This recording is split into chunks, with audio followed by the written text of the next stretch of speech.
Okay, we will go ahead and get started. Thank you for joining us. My name is Jamie Staten, and I'm the Family Engagement Specialist here at TRECA.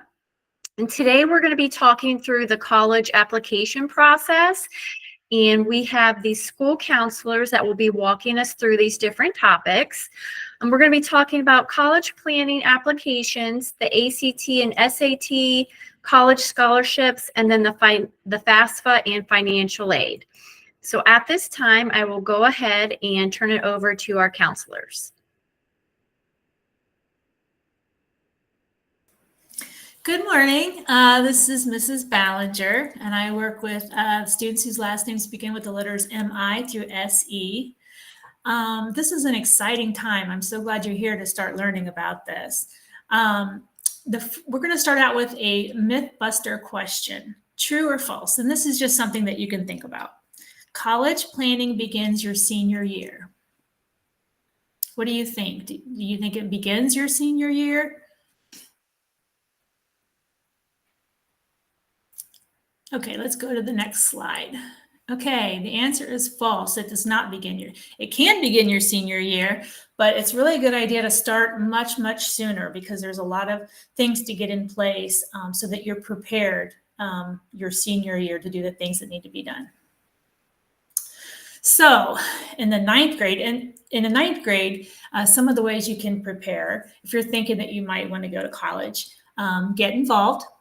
Colleges select students who are passionate about extracurriculars and giving back to the community. Basically, they're looking for leaders. They want to have leaders on their campuses, students that'll get involved. So you want to look for opportunities where you can show your leadership, where you can be involved. And you also want to start keeping track of all of those things, because when it gets to be your senior year, you may not remember everything you did back your 9th and 10th grade year. So just start keeping track of that, maybe on a Google Doc or spreadsheet or something, just so that you'll have that ready when you're filling out applications later on, so that you can really showcase the things that you've done and make you attractive to the applications, the admissions reps for the colleges. You can apply for scholarships.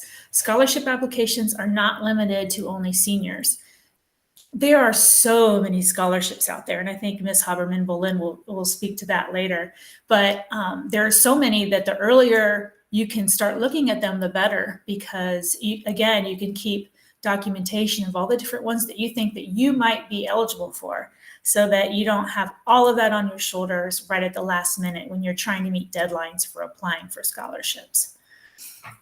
Strive for your academic best. Teachers are here to support you along the way. It's much easier to start with a strong GPA, stands for grade point average. If you can get high grades in your 9th and 10th grade years, that's going to be shown on your transcript when you apply to the colleges later on. Some students start out not really working too hard their 9th and 10th grade year, and they think, oh, I'll just make up for it my senior year. That's not how it works, because once your GPA drops low, it's very slow to bring it back up, very, very slow. Plus, colleges will only see your transcript through your 11th grade year when you're starting to apply. So by the time you're a senior, it's kind of too late to really impress them. So you want to start out strong if possible. Your 10th grade year, I'm sorry, Ms. Staten, I wasn't finished yet. 10th grade year, start thinking about your future. Based on the path, based on your path, you may not need a 4-year degree. Perhaps a 2-year trade school or community college is needed. So just start thinking about what you might want to do, and then start researching what kind of colleges, what kind of education you need to do that career, and what colleges offer those programs. Continue to strive for your academic best and apply for scholarships. So we've already touched on that. Your 11th grade year, you will take the ACT or the SAT. You will have a free opportunity to take the ACT with TRECA in the spring. So every spring we identify 11th graders to take that test for free. You're also welcome to take it on your own anytime before or after that. Sometimes students want to do that just to see if they can improve their score, or maybe before their 11th grade year to see kind of where they need to work, what areas. So you're welcome to take it a couple of times. Now, research shows that after you take it a couple of times, if you haven't improved on your grade a whole lot or your score a whole lot, it's not going to really improve that much. So don't worry about taking it 7 and 8 times. But at least once you can take it free with TRECA. And then if you want to take it more, you certainly can. And we can tell you the website to register for that. But that would be out of your own pocket. Attend a college fair or tour a college. You can speak with representatives to learn more about their programs. I really can't emphasize this enough. This is so important to get a feel for kind of the culture of the college. Does it feel right to you? Does the environment feel right to you? Maybe you like a large school with a lot of things going on, or maybe you like a tiny school where you don't feel like a number. Maybe you like, I don't know, maybe a lot of landscaping and woods, or maybe you like a city. So if you can try to tour at least one college, maybe a few, that would really give you a better idea for what feels right to you. As a 12th grader, narrow down your list of potential colleges to a handful of 5 to 10 that meet your needs. So basically, I like to tell students, try to find one college that is your dream college, that if money wasn't an option, if distance wasn't an option, this is where you would want to go. Then find another college where you would be happy with if the first one didn't work out. And then a number 3 where you could probably get into with your eyes closed, that they accept just about everybody.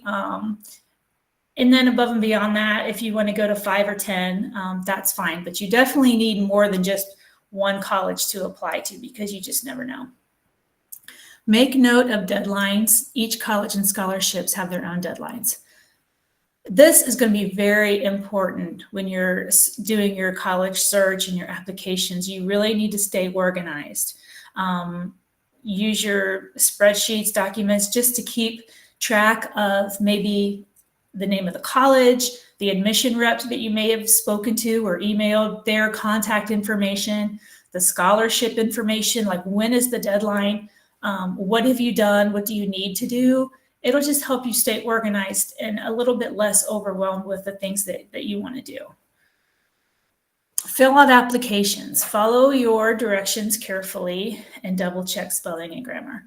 So this is another time when it's good to be organized. Some of the applications, maybe all of them, but some of them will want like an essay or letters of recommendations from teachers. You're going to want to keep all that information in a safe place so that you don't have to reinvent the wheel.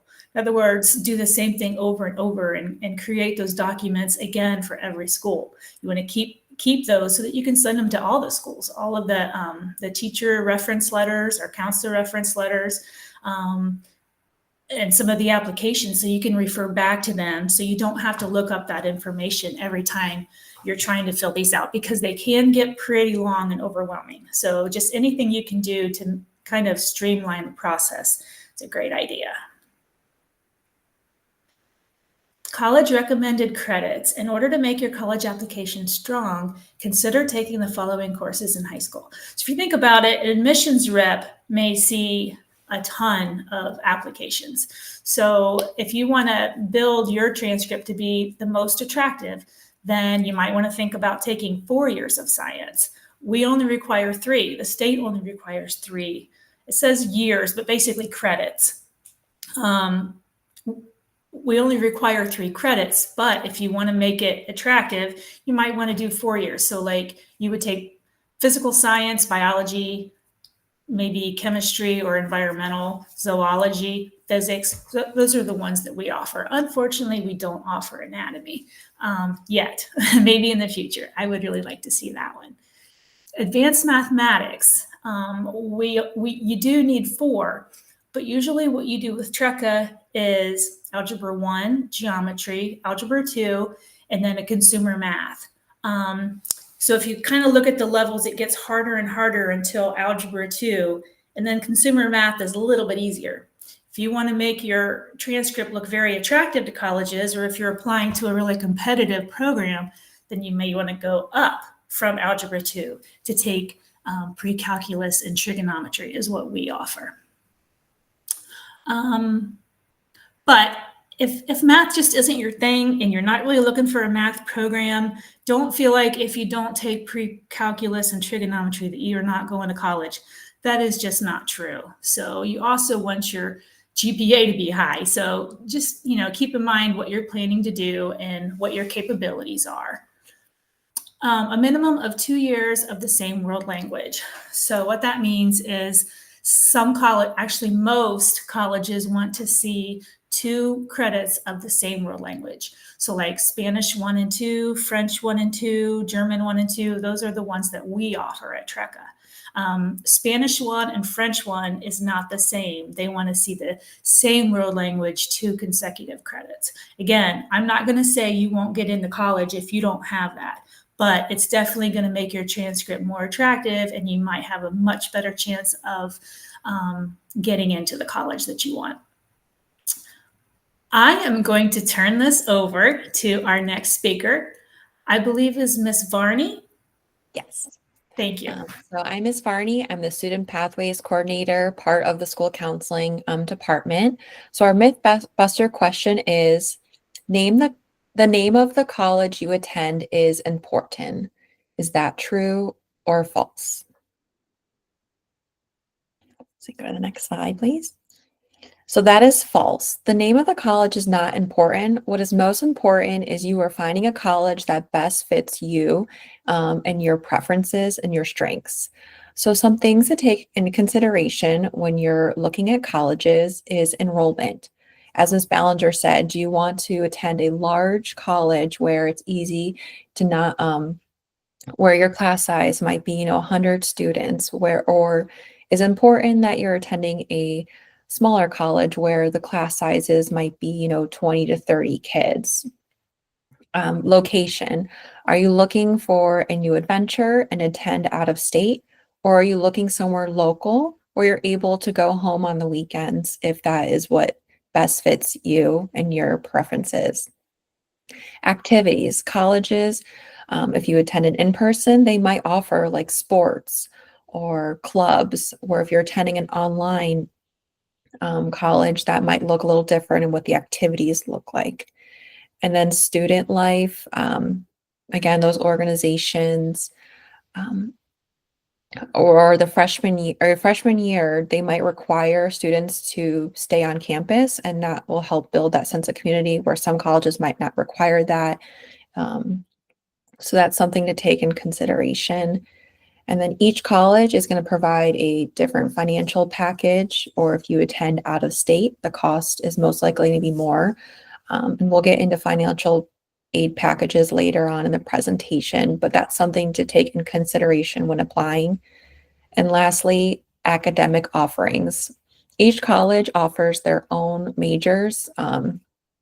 So it's important to, when you're looking at colleges, to make sure that the major you're interested in is offered at that university. So you can see there's many colleges out there, and that's a pro, because there's one out there that's going to be a best fit for you. So another Mythbuster question is, I can apply for colleges even though I don't know my college major yet. Is that true or false? Go to the next slide. That is true. You don't have to know what you want to do major in to attend college. Many kids attend without knowing exactly what they're doing. The first 2 years is mostly gen eds and maybe an introduction to your major. So if you're thinking about college, definitely want to encourage you to apply. So college applications, what is involved with this process? You apply online through the Common Application or directly through the college portal. We recommend, if you're thinking about applying for maybe 4 or 5 colleges, to look at the Common Application. But if you're looking at maybe 1 or 2, it might just be easier to apply directly through the portal, as there might be less questions or requirements. So that's something to take in consideration.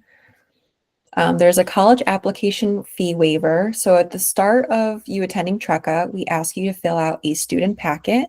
It's important that is filled out because that determines one of the things that helps determines if you're eligible for a fee waiver, and that is based off your family home income.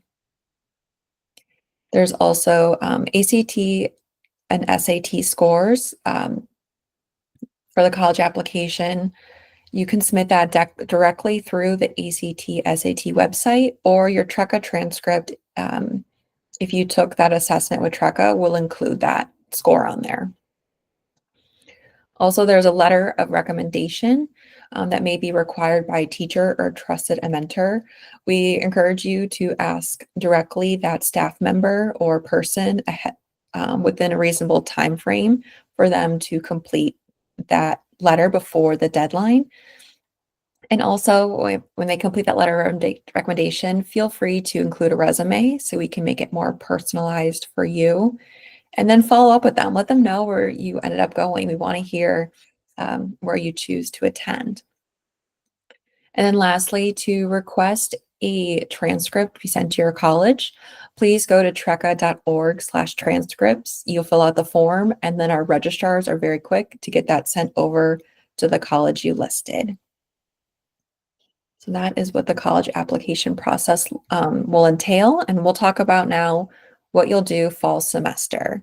So if your senior year fall semester, check in with your school counselor to confirm what credits and testing requirements you have left to graduate.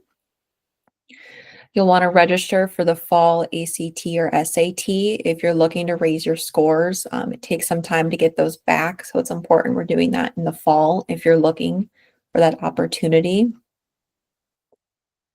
You'll review college admission requirements. You'll complete the college applications, your letter recommendations, and apply for college scholarships. So that's what you're looking to do your fall semester. All right, spring semester, we're going to check back in with your school counselor, your advisor, to confirm you're still on track to graduate in the spring. You'll receive your financial aid packages, and you'll review those amounts that you'll receive based on the college of your choice. May 1st, you'll make your final decision. You can, of course, do that beforehand, but I think the last day to make your decision is May 1st. And then once you make your decision, you are official graduate TRECA, you'll need to send your final transcript to the college of your choice. Again, you can do that on treca.org/transcripts. That's really important. You get that done because in the fall of your college year, you might hear from the college and they'll there's a chance they might drop your classes or not accept your financial aid. So it's really important you are sending your final transcript to the college of your choice.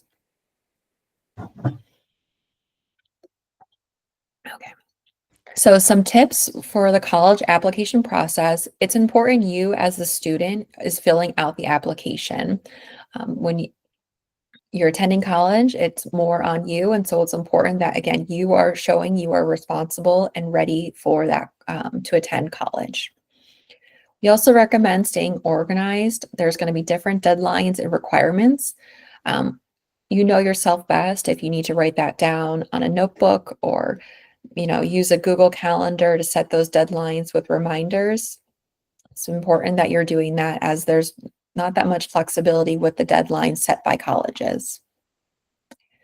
Communicate. It's important you're communicating with your guardians, counselors, and the teachers for your letter recommendations throughout this process. So again, you're not on this by yourself. So just communicate with them to help get support is important. And again, we're focusing on the right college for you and not the name brand school or where your peers are going. And then again, don't panic. I know we're going through a lot of information here today, but this is just the first, step to get introduced to the college process, and your school counselor and our college career specialists are here to support you.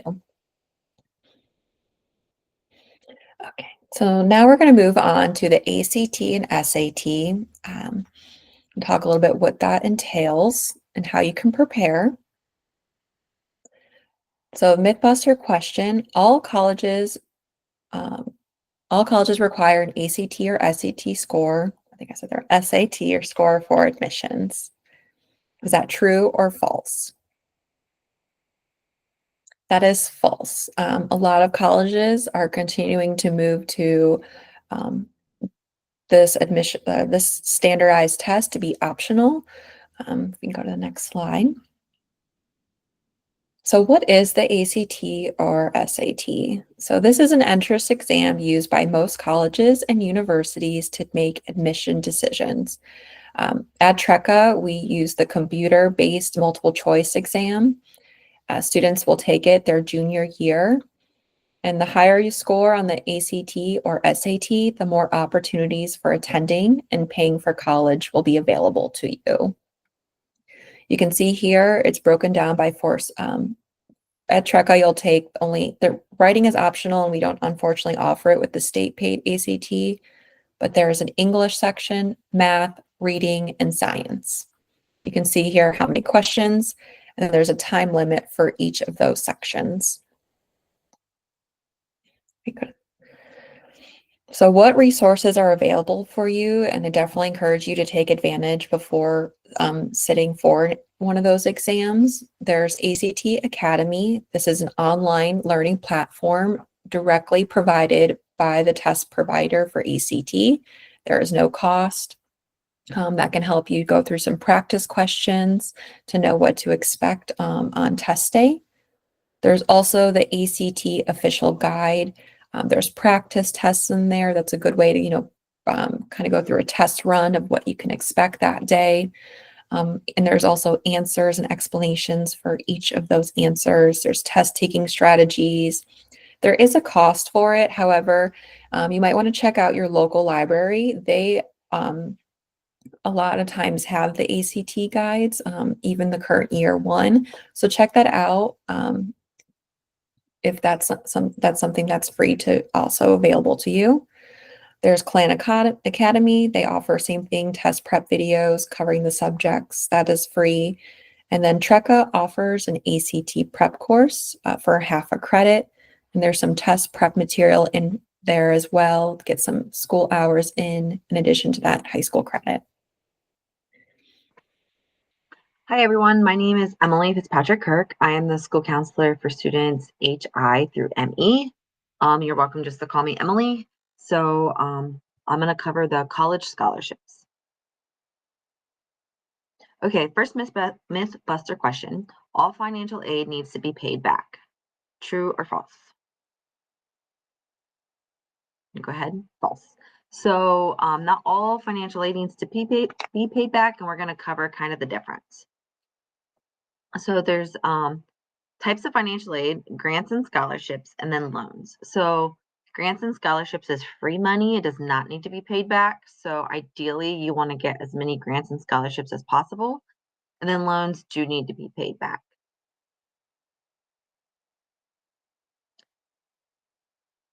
Okay, so free money, where to find scholarships. So there's some private foundations. One that I do recommend checking out is called the Columbus Foundation. You can put your information in, and then it'll let you know if there's any in your area. Nonprofit organizations have scholarships, local agencies and programs. Employers, if you work, your employer might, but also you might be eligible for scholarships through a parent's employer. Colleges have scholarships available to you, as well as there's some scholarships that are on a national level. So national level scholarships, you are competing against the nation, whereas state or local scholarships, you're just competing against people within the state or within your small local area. Some of the local scholarships you may be able to find out if your local high school might have a list that they can provide you as well. Each scholarship is unique and may be awarded based on your GPA. And like Ms. Ballinger covered, GPA starts in 9th grade. So, if you are young now, start trying to achieve a higher GPA. It does get more difficult to raise the GPA the further along you get in your high school career. Athletic achievement, some schools do offer scholarships based on athletic achievement. Extracurricular activities, some scholarships are awarded based on what your major is. If you have any volunteer experience or hobbies or clubs, or just the county you live in. Again, the local scholarships is, I can't stress enough to try to get as many of those as possible. Second Mythbuster question: students can start looking for scholarships once they enter high school. True or false? The answer is true. So you can start looking for scholarships as soon as you enter high school. You don't have to be in your senior year to start looking. However, some of them you do need to apply for your senior year in high school. Okay. When can I start looking? Local scholarships are available during their senior year. Again, your local school district might have a list of scholarships offered, or some of your county agencies. You should be applying in the fall and winter, typically your senior year, for scholarships, because a lot of them are getting awarded in the spring. And all high school students can search national websites and to apply for scholarships that way. Some of the national scholarship websites include finaid.org, thefastweb.com, gomary.com, and scholarshipOwl.com. Those are all listed in the counselor homepage in Brightspace.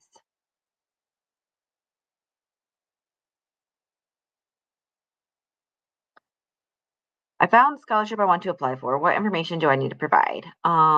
Most scholarships require information about your GPA, your graduation size. They require a personal essay, a letter of recommendation, and then proof that you completed the FAFSA. So if you are applying for scholarships, one thing I would recommend is just asking your school counselor for an unofficial high school transcript. A lot of that information will be on that. An essay, each scholarship kind of has a different topic that they want you to cover on their scholarship application. So make sure that you're covering that. Letters of recommendation. Again, ask those in advance for those. I know for myself, I will require a student to answer some questions about themselves before I write a letter of recommendation. So you need an ample amount of time for that. And then you need proof that you completed the FAFSA for some scholarships. And you should be doing that in like the fall to early winter of your senior year. So additional scholarship tips. Think about who can write you the recommendation. So any of your teachers or counselors, coaches, employers, anybody that knows you can write you a letter of recommendation. Again, ask early, give them plenty of time. Scholarships should be free. So if you are searching scholarships online and they want you to put in a credit card information, do not do it. It's likely a scam. Or if they require you to put in your social security number, do not do that as well, because there could be identity theft issues there. Pay attention to deadlines. Give yourself as much time as possible, because each scholarship has unique deadlines to that scholarship. And, keep in mind that you can kind of double dip these. So you can use your letter of recommendation for multiple scholarships. Depending on the essay topic, you might be able to use that for multiple scholarships as well. And then make sure you're answering all the questions on the scholarship application. So don't leave anything blank. You can try to answer in complete sentences. And then apply. Get as much scholarships as you can, because remember, you don't have to pay scholarships back. And then I'm going to give it over to Mrs. Haberman-Boland, who is going to cover the FAFSA. Okay, awesome. Thanks, Emily. All right. So yes, the FAFSA. If you have an older sibling that's been in college, or friends, or a parent who's been to college, you have probably heard of the FAFSA. So we're here to kind of try to break down the FAFSA process, what it is, and why you need to submit it.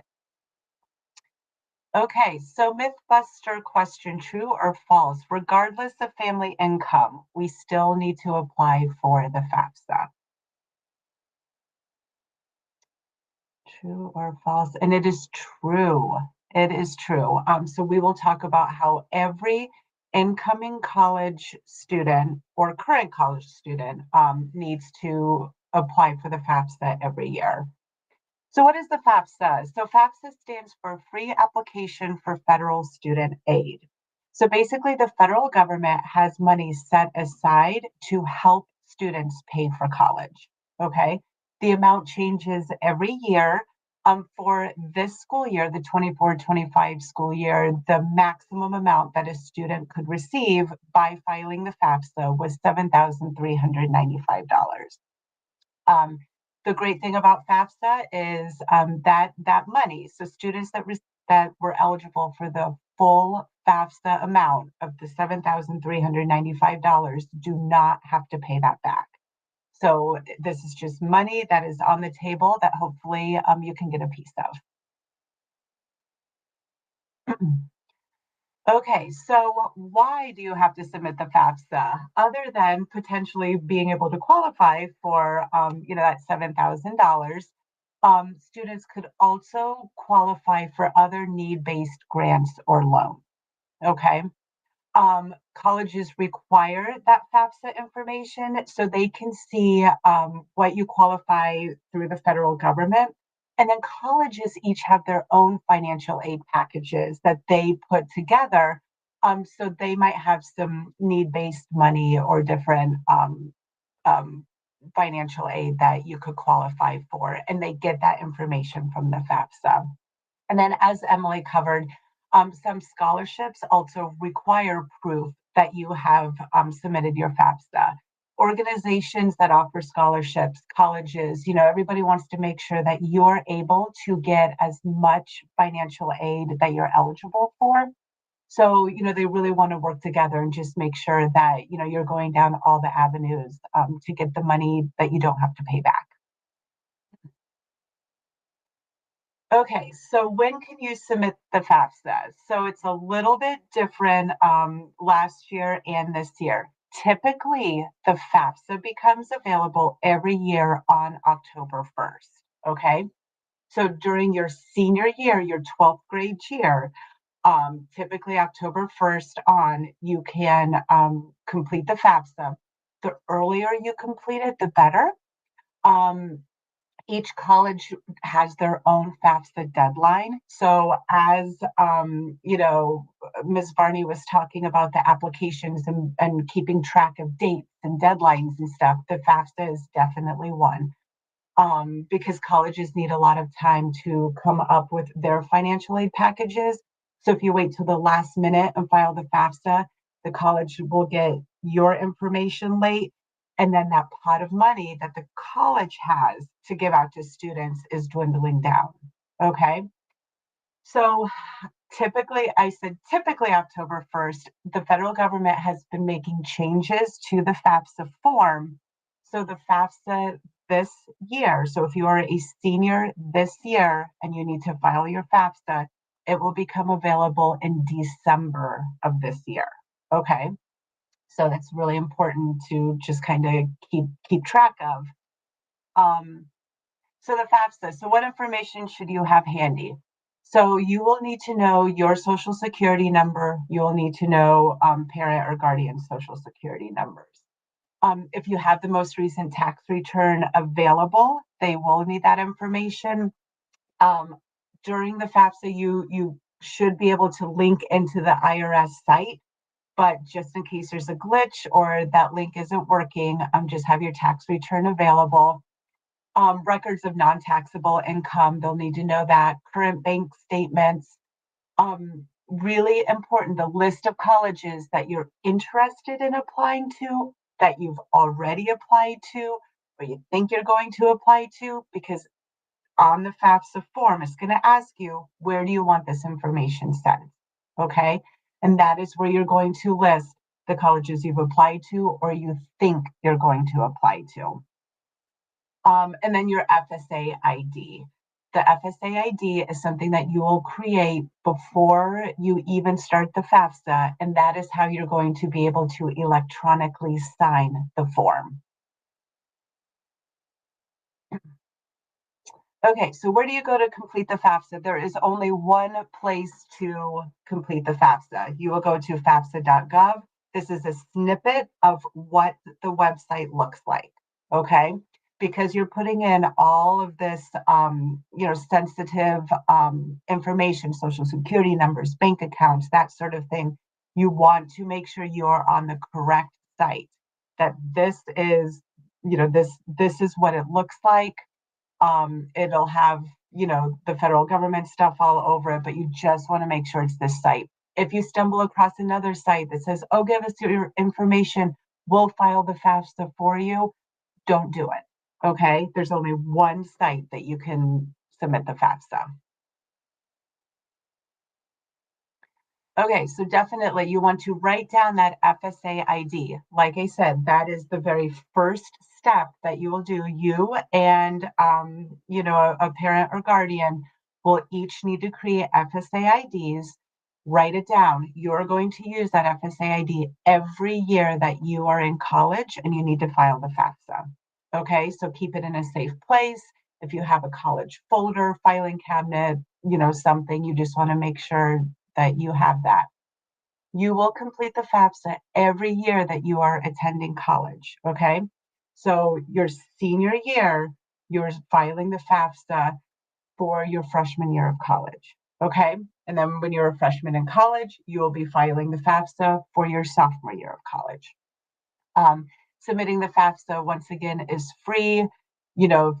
If you're on a website that says, you must pay this amount for the FAFSA, you are at the wrong website. So please make sure you use the official FAFSA website. All right, and that is everything. That was a lot of information for you guys. I have my information on this slide. Your school counselor's information is on this slide. The team has said today, you are not in it by yourself. We are all here to help. Any questions, feel free to reach out to myself, your school counselor, your advisors, use the resources that TRECA has. We are all here to help you succeed.